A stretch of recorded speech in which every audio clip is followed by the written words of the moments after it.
एक बार की बात है, एक छोटे से गांव में एक परिवार रहता था।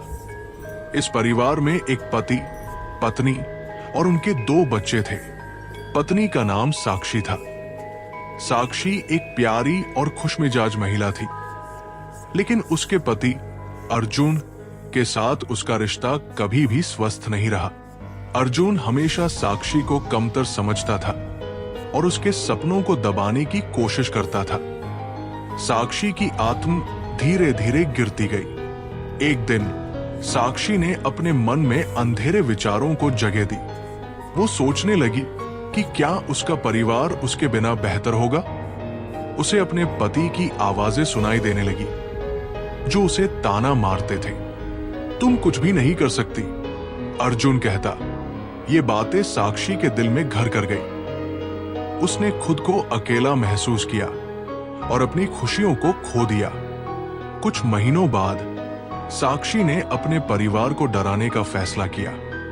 वो अंधेरे में छिपकर बच्चों को डराती, अचानक दरवाजे पर दस्तक देती और अजीब आवाजें निकालती।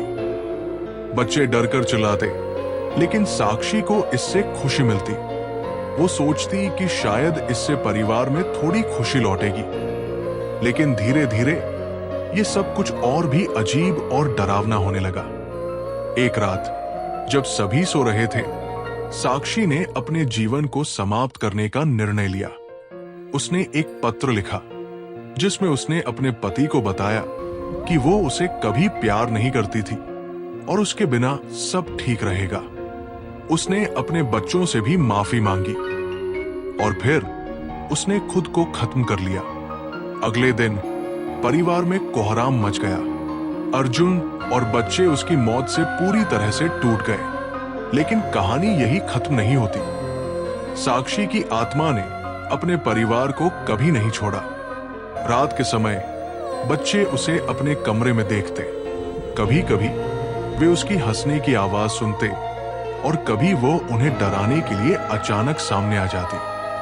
अर्जुन ने महसूस किया कि उसकी पत्नी अब भी उसे डराने की कोशिश कर रही है। उसे अपने किए पर पछतावा था।